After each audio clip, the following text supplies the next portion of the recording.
साथियों, जैसा मैंने आपको बताया था कि वीडियो क्लिप्स में आपको दिखाने वाला हूं। अभी आप देखिए, ये सांवरिया सेठ मंदिर के अंदर हम लोग प्रवेश कर चुके हैं।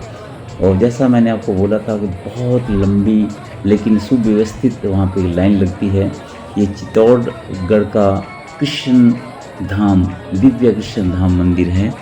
और जैसा मैंने आपको पहले ही बताया था कि सांवरिया सेठ मंदिर राजस्थान के चित्तौड़गढ़ जिले के मुंडफिया में स्थित एक प्रमुख धार्मिक स्थल है, जो भगवान श्री कृष्ण के सांवले रूप को समर्पित है।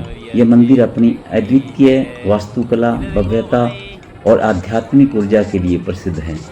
तो आप मेरे साथ बने रहिए और वीडियो को स्किप मत कीजिए। इसी वीडियो के अंदर आपको 2 सेकंड के लिए आपको श्री सांवरिया सेठ के दर्शन होंगे और कृष्ण की दिव्य मूर्ति आपको, जो कि काले पत्थर से बनी हुई आपको दिखेगी।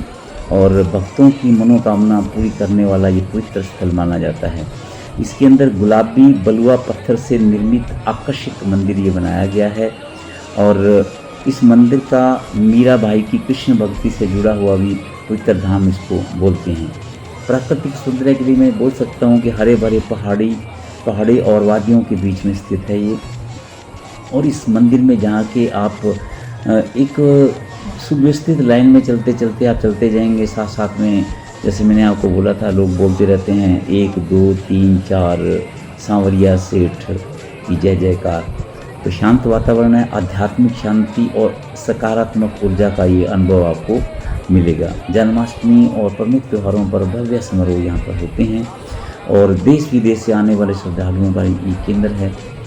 और सांवरिया सेठ मंदिर न केवल एक धार्मिक स्थल है, बल्कि राजस्थान की समृद्ध सांस्कृतिक विरासत और कृष्ण भक्ति का प्रतीक भी है। यहाँ की यात्रा आध्यात्मिक शांति और दिव्यता का अद्भुत अनुभव प्रदान करती है। जैसा कि आप मुझे देख पा रहे हैं, मैंने इसका वीडियो क्लिप लिया है और पीछे से मैंने जो दर्शक लोग हैं, जो श्रद्धालु हैं, वो आए हुए हैं, वो उन्हें देख रहे हैं। अभी आपने 1 सेकंड के लिए, जैसा कि मैंने कहा था आपको, आप दर्शन करेंगे। अभी आपने सांवरिया सेठ जी के दर्शन भी कर लिए हैं। तो इसका थोड़ा इतिहास मैं आपको बता देता हूँ कि एक बोलाराम गुज्जर को 1840 के अंदर 3 मूर्तियों का एक सपना आया था, दिव्य सपना आया था। उन्होंने अपने गांव वालों को बताया कि ऐसे करके ना यहाँ पर 3 मूर्तियाँ गड़ी हुई हैं। तो जैसे उस जगह उसने सपने में बताई थी, वहाँ पर खुदाई की गई और खुदाई के अंदर उनको 3 मूर्तियाँ मिल गई थी। उन तीनों मूर्तियों को सबसे जो मेन मूर्ति थी, जो मुंडफिया गांव है, उसी में मुख्य मंदिर की स्थापना की गई थी। उसको सांवरिया सेठ के नाम से पूजा जाता है। और दूसरी मूर्ति थी, उसके पास ही एक गांव है बादसोड़ा, वहाँ पे एक मूर्ति स्थापित किया गया और वहाँ भी मंदिर है। लोग वहाँ भी श्रद्धा से पूजा करने जाते हैं। लेकिन मैंने एक और बताया था आपको, जैसे चित्तौड़गढ़ से उदयपुर या उदयपुर से चित्तौड़गढ़ जाते हैं तो मेन हाईवे पे जहाँ पे ये मूर्तियाँ मिली थी, उस जगह को छापर कहते हैं। तो तीसरी मूर्ति को वहाँ स्थापित की गई थी। तो वहाँ पर भी लोग अपनी श्रद्धा से इसको मंदिर को दर्शन करने जाते हैं। भगवान कृष्ण की मूर्ति काले ग्रेनाइट पत्थर से बनी हुई है। मूर्ति में भगवान कृष्ण को बांसुरी बजाते हुए दर्शाया गया है। मूर्ति पर मुकुट और आभूषण है। भगवान कृष्ण के इस रूप को सांवरिया सेठ या सांवरिया सेठ कहा जाता है, जो इनके सांवले रंग को दर्शाता है। सांवरिया सेठ मंदिर चमत्कारों और मनोकामना पूर्ति के लिए प्रसिद्ध है। भक्त मानते हैं कि सच्चे मन से यहाँ मांगी गई हर मुराद पूरी होती है। ये मंदिर, जैसा कि मैंने बताया, मीराबाई की भक्ति से भी जुड़ा हुआ है। तो जैसा मैंने आपसे कहा साथियों, ये मंदिर जो आप देखने जाएंगे तो इस मंदिर के ऊपर आपको सोने का कलश भी लगा हुआ नज़र आएगा। वैसे तो इस मंदिर को बनाने में सब श्रद्धालुओं का योगदान रहा हुआ है। और जैसे मेरे को पता चला, वहाँ लोगों ने बताया कि प्रति माह लगभग 10 करोड़ रुपए का यहाँ चढ़ावा आता है और पूरे साल के बाद में लगभग 120 करोड़ रुपए और सोने चांदी भी लोग चढ़ाते हैं।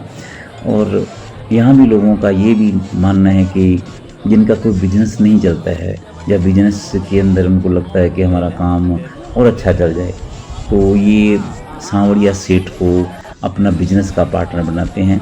पार्टनर इस तरह बनाते हैं कि जो आप बिजनेस में पैसा कमाएंगे उसका कुछ हिस्सा आप सांवरिया सेठ जी के नाम से आप इकट्ठा करते हैं और सांवरिया सेठ जी जब आपको बुलाते हैं, क्योंकि जब तक सांवरिया सेठ जी आपको बुलाएंगे तब तक आप हाज़िरी लगाने वहाँ पहुँच नहीं सकते। तो जैसा आप भीड़ देख रहे हैं मेरे पीछे आपको वो दिख रही है, तो सांवरिया सेठ जब भी आपको जो आप पैसा इकट्ठा करेंगे, आपको बिज़नेस में जब प्रॉफ़िट होगा तो उसका कुछ हिस्सा आप जैसे 0.1%, 0.5%, 1% या 2% जितना भी आपको ठीक लगता है उतना आप इकट्ठा करके जब भगवान की श्रद्धा से आप अपने परिवार समेत जाके ले जा सकते हैं। और जाने के बाद में वहाँ पे मैंने देखा कि हज़ारों कारों के खड़े करने के लिए वहाँ जगह है, लाखों श्रद्धालु वहाँ आते हैं, लेकिन उसमें आपाधापी कुछ नहीं है।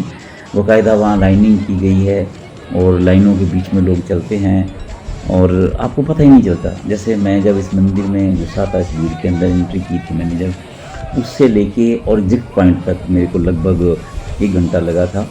तो इस मंदिर के अंदर चढ़ावा कुछ नहीं होता है, चढ़ावा आपका यही है कि आप अपनी श्रद्धा से जो पैसा चढ़ा सकते हैं इसके अंदर। और समय इसका है सुबह 5:30 बजे से 12 बजे तक, 12 बजे से 2:30 बजे तक श्री कृष्ण जी को विश्राम करवाया जाता है और 2:30 बजे से लेकर रात 11 बजे तक भी मंदिर के द्वार खुले रहते हैं, श्रद्धालु दर्शन कर सकते हैं। और एग्जिट पॉइंट पे क्या है कि इनके प्रसाद के लिए लड्डू, पेड़ा, मठड़ी रखा हुआ है, उनका एक निर्धारित दर है उससे आपको मिल जाती है। और जैसे एग्जिट पॉइंट पे आते हो वहाँ पे भोजन की भी निःशुल्क व्यवस्था की जाती है। लेकिन एक चीज़ मैंने वहाँ और देखी है कि आप वहाँ पे लोग जो जूते उतार के जाते हैं, अंदर प्रवेश करते हैं, प्रवेश करने से लेके बाहर तक निकलते हैं, आपको पता ही नहीं चलता कि आप वास्तव में एक भक्ति में इतने लीन हो जाते हैं। ऐसा लगता है जैसे भाई हम ये लोग यहीं रुके रहें, समय यहाँ थम जाए और हम इस दिव्य मूर्ति के दर्शन करते रहें। एक अलौकिक मूर्ति, एक अलौकिक सुख आपको मिलता है। तो मैं ये नहीं कहता कि आपकी सभी मनोकामनाएं से पूर्ण हो जाएंगी, लेकिन क्योंकि मुझे इसमें एक दिव्य शक्ति आभास हुआ, मेरे को लगा एक आध्यात्मिक सुख मुझे मिला।